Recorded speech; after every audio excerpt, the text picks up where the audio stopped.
Hello and welcome to Back to the Boardroom. I'm James. And I'm Greer. And this week it's hot sauce. Yeah, I love this task already. It was such a good one. I said that with so much passion that a bit of... I don't know if this should be in the show or not. I'm going to keep it in. James spat, everyone. Not my finest moment. Anyway, hot sauce indeed. So, as I said, I think last week, I love a food challenge. I'm not really a hot sauce person. Don't like too much spice, but was interested to see what happens. Like, you know, what if you don't like spice? You surely can't be on the making team. That is true. It's a good point, I guess, but maybe you'd go on the marketing side of things. But if you get put on that team, I guess you're going to be put on it and trust the other people, which, as we've seen, isn't always a good thing to do. Exactly. So a quick recap of what they had to do. So they had to come up with the recipe for this hot sauce, brand it, do a TV ad, and then pitch to some famous faces. Really famous, including probably, I would say, the most famous man on TV to do with hot sauce. It's Levi Roots from Dragon's Den back in the day. Absolutely. I didn't actually know he was from Dragon's Den, but obviously know of Levi Roots. I've been watching too much TV for many years now. So, yeah, it was such a good task. Something that we'll, I guess, go through is that Lord Sugar was shaking things up a lot this episode again. He came in originally and moved some of the team around. He seems to be doing that every week now. So we had Liam, Emma and Jordan go to Ascendancy and Malika and Dean go to Parallel. Mixing it up. I don't know. I feel like he's got his eye on a few people that he wants to get to the final and he's slightly playing a big game of chess. Exactly. He's moving the pieces into line, so the outcome is what he wants. So we had some new project managers this time, Amber Rose, but we also had Mia, and this is, I think, her second time being in the hot seat that everyone keeps saying.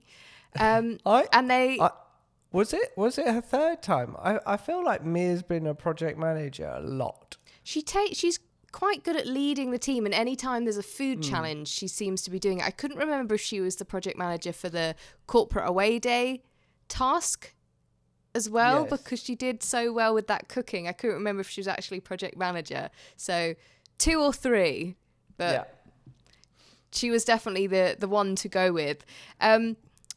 I thought their ideas were interesting. I liked the idea actually of going for that super hot sauce, because you see quite a lot of them, you know, out and about. It's like a big gifting thing. I think it's if you know someone in your life, when it comes around to Christmas, there's all of these really hot sauce gift sets everywhere. And so I think the hotter, the better in those. It's a bit of a gimmick. So marketing wise, I thought that was good. But then the other team, Mia's team, wanted to do a gourmet medium level. And the word of the moment, a boujee sauce, which was a bit more mass market. Did your mind cast back to bougie cruises? Yes, I knew it. I don't know if you can you make a hot sauce boujee? I mean, you could. I don't think they achieved it, but yeah, it was nice to have two quite different ideas going into it, because originally I just thought, well, hot sauce, you're going to go for really hot, and it will be like we see all the time on hot sauce labels, like skulls and things like that.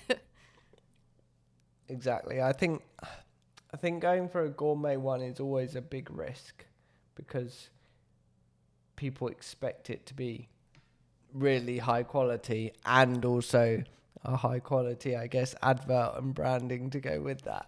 Exactly. Which we will get into. Yes, it never is high quality. One thing before we go through our top moments I was going to ask you is that we've seen somebody else shirk away from their designated role of sub-team leader this time. We had Johnny a few weeks ago that ultimately cost him the task. And Dean this week, he said that he wasn't going to be in the sub-team leader position because it was even more tenuous than the week before when he was in the children's banking task, saying that he should be in the other team because he's got kids. This one, he said, he likes hot sauce. Do you think he was right to give up that position? I don't think it's always a bad thing to shy away from being a sub-team leader. If you really are not confident, I think there's some vulnerability in being honest about not wanting to do it. So, yeah, I don't think it was the worst. I think it's sort of following through in the rest of the task. If you put the effort in another place, then it kind of doesn't matter. But yeah, I was surprised that came up again. But there are plenty of other juicy moments this week. There were some great quotes, some weird stuff going on. So we've probably got a lot to talk about in our top moments. We might lower the tone in some of it this week. I think I'm going to go straight in for that. Karen is horrified. What was going on in that prison cell? I mean, I have absolutely no idea. The whole notion of doing it in a prison cell, the whole advert was weird anyway. Those actors were very enthusiastic about that sauce or wanting to try it. Why were they making that noise? Why? I know. I don't know who said it, but the quote banging behind bars. I think Lord Sugar might even have said that. Kind of says it all, really. Yes, does. I'm glad they cut that bit out of the video. Exactly. Very, very strange. One thing as well that was completely out of place, like the noises, was Mia coming up with the name 𝗕𝗰𝗸𝗻𝗻𝗄𝗎, which as soon as she said it, I was like, no, you've picked another type of taste. You've got sweet, salty, spicy, I guess, and umami. You've picked a completely different one. It's at odds with the product that you're making. And they did bring it up in the sort of trials nearer the end of the program. But yeah, as soon as she said it, it was pulled from thin air and just completely wrong. It did sound cool, though. It did sound cool. It sounded bougie. But it was just, describing the wrong thing. It did. And I want to get my one moment of goodness in while I can. While we're on the topic of umami. I thought whoever did the bottle branding did a good job. I thought it looked really good, to be honest. You know, We've never said that before. You know, the label looked like something I would expect in a shop. High praise there. Yeah. Do you agree? I thought it wasn't 100% professional, but I do think it looked better than banging or banjin or whatever we're going to call it. But it looked completely like a lot better. So I can see where you're coming from. And I think it actually fitted. So even though it wasn't, I didn't think fully polished, it wasn't completely at odds with the product or the name or what they were going for, which is a really quite different to what we usually see. To even out my praise, the choice of bottle was really not gourmet. No, that's true. Banjin was another thing. I'm surprised that Lord Sugar hadn't heard of banging. I thought it was quite a good name, really. Like, you know, that's banging. It's a bit cheesy, but it was a decent name if you're going to go for like a big kapow hot sauce moment. I don't think they executed that whole Batman type pow thing. Exactly. I feel like that was the designer's issue, though. They described what they wanted, and it just ended up being a bit of a star shape in weird colours, and beige was back. Why are they designing everything beige? Yeah. It needed to have, I think, if they were going for that POW feel, it needed to have a comic book effect, surely. Yes, definitely. But it was very GCSE. Oh, the amount of talk about GCSEs this week, James. I did that on purpose. I know. Could you believe how much GCSE drama was mentioned? I think it was actually A-level. So, sorry, I led you down the wrong path. I think she said GCSE. I have GCSE written. Or maybe I was just being more derogatory. No, sorry, maybe it was GCSE. My notes say I got an A in drama. So it might have been. But yeah, that was a very odd encounter. 𝗕𝗁𝗂𝗯𝗀𝗃 was not happy that she was not chosen to be the actress in the video, the advert. And yeah, I can't quite believe that came up, because it's not really I mean, it is a qualification, but it's also not one you put out there when auditioning. True. Especially if you're there for sort of a serious business proposition, you're trying to get Lord Sugar to fund your business plan. I don't know. Maybe you would, but using that as a reason as to why you'd have done really well in the task is odd. I don't think they were going to sit up and go, "Oh, sorry, 𝗕𝗁𝗂𝗯𝗃, I didn't realise that. I didn't realise you were qualified. Go for it. Act away." You have complete control. The floor is yours. Yeah. But I think it wouldn't be our top moments without talking about the videos. They were both utter garbage. Yes, they were awful. The prison theme, as we've said, it was just so weird, tacky. I don't even know. It was just, you couldn't watch it. It would look like it belonged in a compilation of the world's worst adverts of all time. And then the other one, I felt sorry for them because Anissa and Jordan really screwed them over with that video. The thing that I hate really about these apprentice tasks when they do an advert or a video is they're always there suited and booted, and they can't get changed, and they can't, do anything other than sort of have a ridiculous script and talk as a business person in front of the camera. Yeah. But it was made even worse by the fact they didn't have the product. So what were they meant to do? I guess whatever they did was going to be bad, and at least Mia had some sort of an idea. But I just felt like that advert was never going to go well from the beginning, and it was even worse. There was no bottle. I don't actually know which one was worse, to be honest. No, licking a plate, or I need something to set me free. Oh, I'm going to steal hot sauce out of a prison warden's back pocket. I couldn't even tell what the prison warden was saying at the end. No, me neither. Yeah, I thought he was saying, "Don't eat with your mouth open" or something. I mean, that would have fitted the sort of strange vibe they were going with. But yeah, Lord Sugar couldn't work it out either. I do have one last quote, because the market research always goes down a treat just for some of the gems that people come out with. And this one was from Team Ascendancy, and they said, "It's like you Googled gourmet ingredients and chucked them all in," or words to that effect. Oh, definitely. It was such a weird one. Why did they come up with that flavour combination? I know they wanted it to seem sort of gourmet, but it was a sweet hot sauce with mango, saffron, rose petals. I know they were trying to go for like a South Asian vibe, but I don't sit and think, oh, I want a bit of rose petal with my chicken wings or whatever you're eating it with. So, yeah. Indeed. Topped off with a Scotch bonnet, I believe. Yes. Yeah. Bit of an acquired taste, maybe, that one. I thought the other one sounded good, but they definitely went for explosive sort of chili rather than the taste. So that was Carolina Reaper, honey, garlic and tomato, which really quite simple ingredients, but it was just one of those like blow your heads off type hot sauces. Yeah, definitely the safer bet, and probably, well, sounded like it tasted better, but was it too safe? And as Lord Sugar said, less Tabasco, more bloody fiasco. Was that it? Yeah. Yeah.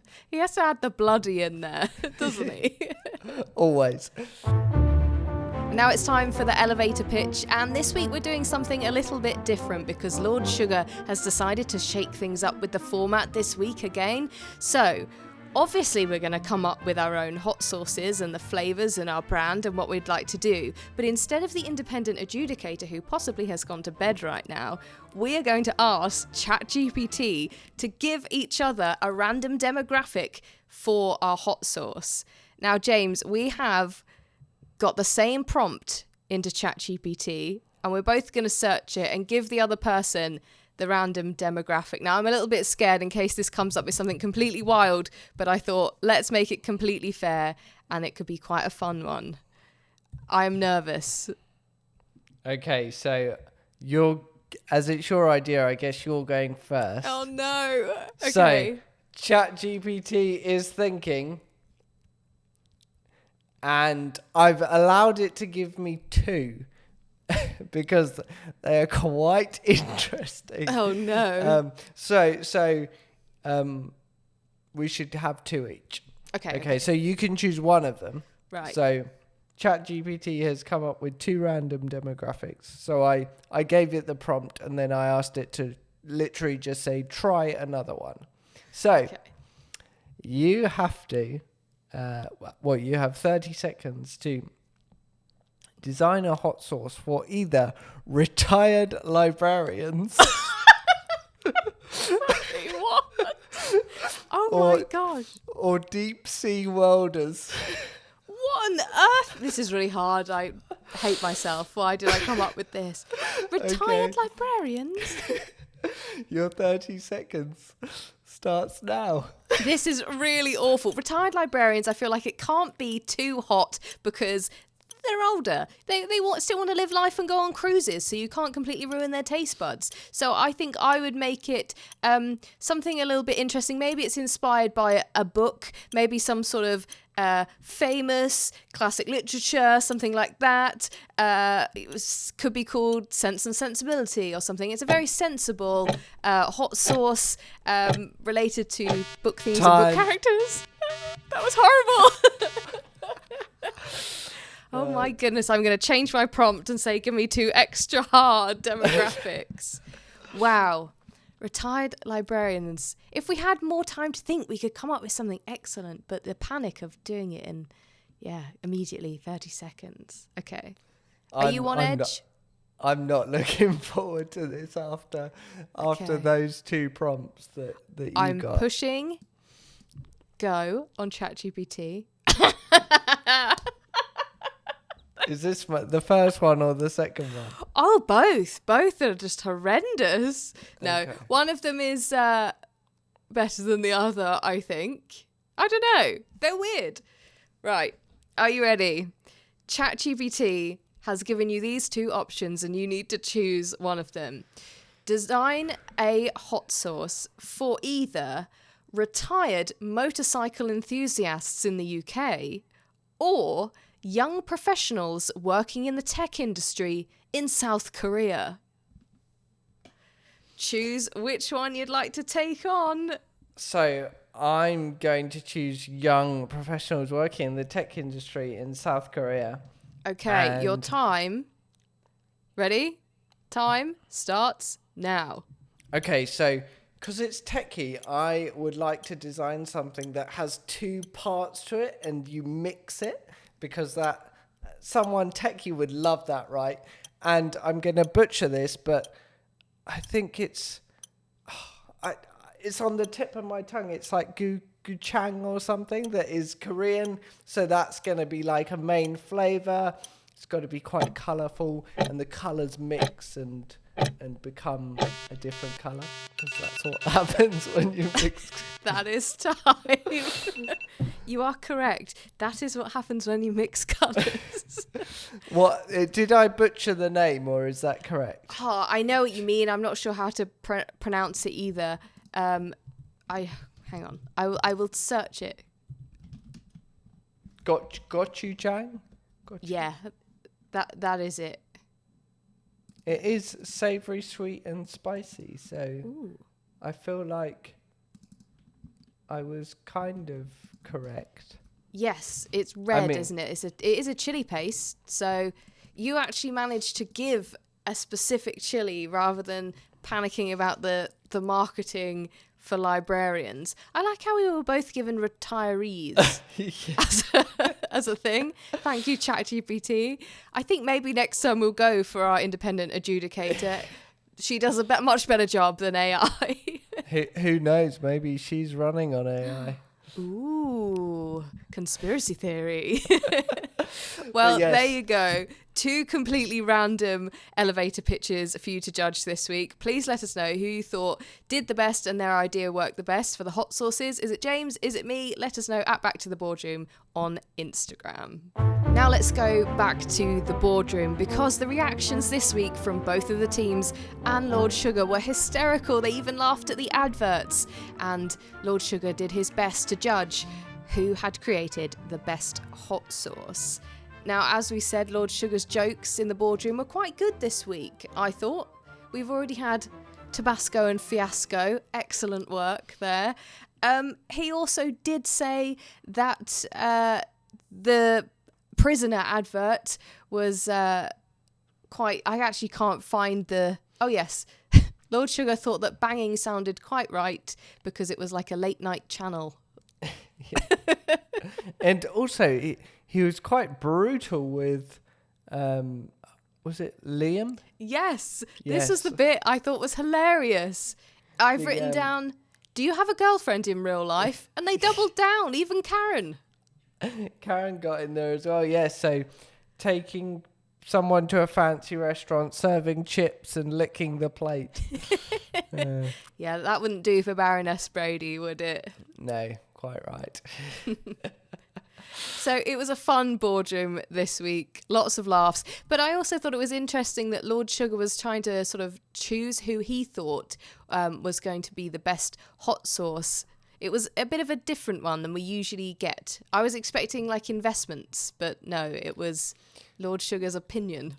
Yeah, there's normally, I think, 1 or 2 where Lord Sugar decides. And I don't know if they said it earlier on in the episode, but I didn't clock it until they got into the boardroom. And as soon as he said that, I don't want to say I told you so, but I immediately wrote down no one's won. Because I just thought they were so awful. Yeah. That you couldn't, for different reasons, that you couldn't really have a winner. No, I think it's interesting that he said quite a few times this season already that he couldn't do something because reputationally the people watching the programme would have something to say about his decisions, which, he's spending too much time on Twitter still. That's what this is about. Exactly. So, interestingly, he said they were both garbage. And it was mainly because of the TV ads, not the sources themselves. And so 6 people were brought back into the boardroom. Mia and Amber Rose as the 2 project managers, Anissa, Dean, Malika and Emma. And he said, as he sent them straight out, he was going to fire 2 people, which, as you can imagine, I was so happy about because I predicted 2 double firings this season, and after our prediction check-in last week I was feeling quite down on my predictions, so I did have quite an outburst in my living room being like, yes, screw you, James. I thought exactly the same thing. I as soon as I heard at least 2, I thought, oh, for goodness sake, I'm not gonna hear the end of this. Yeah, I'm at least winning one prediction. They were all given a chance to sort of plead their case in a way, asked why they should stay, but also Tim and Karen gave a lot of insight to Lord Sugar, it seemed, about the people's personalities and how well they were doing. Anissa, I think, got away with it. So, it was just, I thought she was going because of her bad decision making this week. But Emma, again, someone was gone because she didn't take part. And Malika for saying that she is a bit like a bulldozer, I guess, and sort of has been getting in the way with her attitude.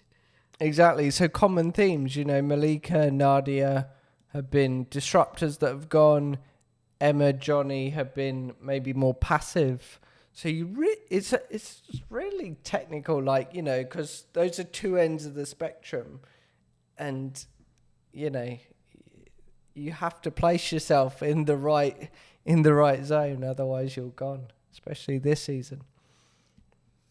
Definitely. Well, the firing isn't what people look forward to in The Apprentice, is it? We know it is James's secretary segment. What was the secretary doing this week? Same as last week, I think. I don't really have too much to say other than I believe I got last week I saw January, February, March, so some sort of projection maybe. And I think the title that I caught glimpse of this week was 2025 finances. So makes sense. Maybe the secretary is doing a bit of budgeting. I think we're doing her a disservice. She's definitely got a bigger title than secretary if she's planning the finances. Exactly.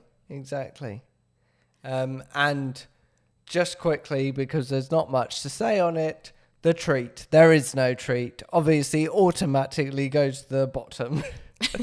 Yes, there is just nothing. Although arguably, I still would rather partake in nothing than the live-action 𝗕𝗰𝗿𝗶𝗶𝗄 treat. Do you know what? I'm going to book you an experience. Please don't. You're going to come along with me if you do. And now for my best part of the show. It's the news with Greer. Yes, and I have 3 bits of news this week, and some are quite, well, I mean, all of them are interesting, but some you're going to have to wait for because they're particularly good. So the first one we spoke about last week was that 𝗕𝗰𝗄𝗯𝗀 was going to be speaking with Lord Sugar on BBC iPlayer about his career and the state of the country, which is a phrase people like to say a lot. And I think the biggest thing that we found out from that interview was that Lord Sugar has actually signed up with the BBC to stay on for another 3 more seasons, taking him into his 80s, which I liked. He's still investing even when he's going to be in his 80s. I can't believe that. It makes me feel very old. Yeah, I'm glad. I'm glad because it's a good bit of fun. It is fun. That maybe means that we've been renewed for 3 more seasons as well. Maybe. Who knows? Maybe we've got 3 more seasons to try and make it to the Bridge Cafe. Yeah, exactly. Or Lisa's Cafe, the new one. Something that we've spoken about previously is that it's going to be the celebrity version of The Apprentice coming up later this year. And now The Sun seem to have the scoops on the Celebrity Apprentice, but they came out with an article this week, which is really surprising.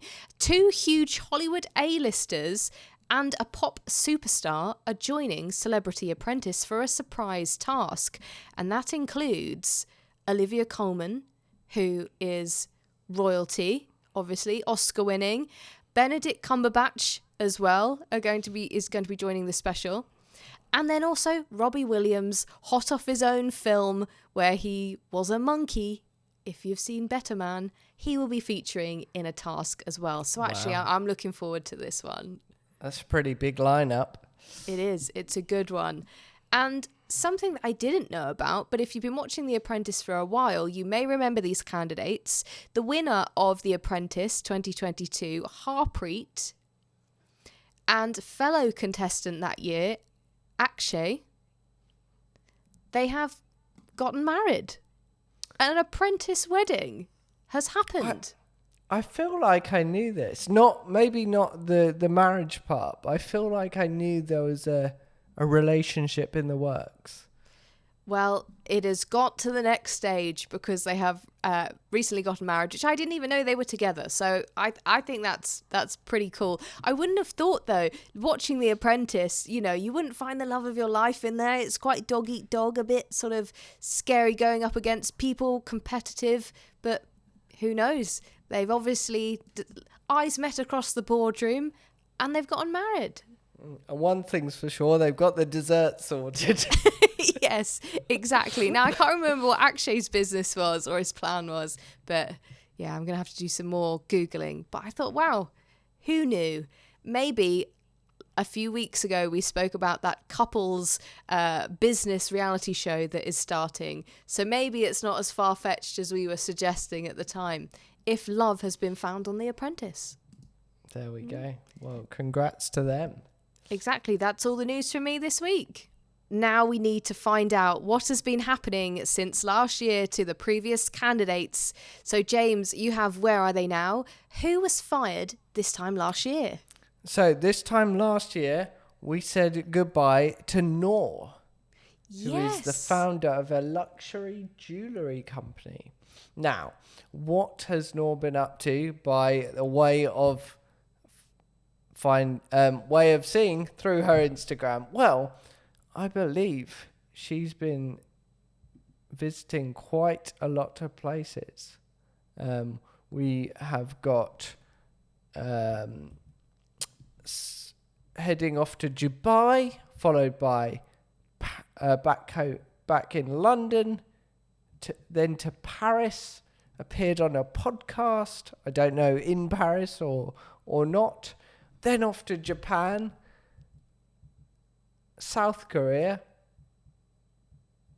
and then finally Morocco. Wow. She's gone international. I know. And looking very fashionable in all of them, as you would expect for someone who is in like a jewellery/fashion business. So definitely. She was always very luxury lifestyle. That's what I'd say about 𝗤, and it's nice to see that she's been carrying it on since The Apprentice. Indeed. And that podcast she was on, I think it's called Recipe to Success. And that episode was 𝗤 talking about her journey in the jewellery business starting during the pandemic. So yes, looks like all going well and getting to a lot of places. So that is where they are now. Well, if you thought hot sauces was a good task, then we're in for a real treat next week, because the infamous shopping channel task is back, where we see the candidates try and sell immediately on the TV. And it looks like Lord Sugar is doing a bit of a goggle box this year too and is watching it live. So that's a nice bit of a twist. I think probably the only time you'll see Lord Sugar not in a suit. That's going to be very disorientating. This will be an insight into what he does when he films those intros that we're always going on about. So we can see behind the scenes. Well, thanks again for listening. If you've enjoyed our podcast, don't forget to rate and subscribe on Apple Podcasts and on Spotify, and follow us on Instagram. Now, James, do you have a final thought for us this week? I need to... has Karen ever been more horrified on The Apprentice than in that prison? I don't think anyone's been as horrified as that. Yeah, it's certainly made for good viewing. Not good listening. Indeed. And on that note, see you next time. Bye.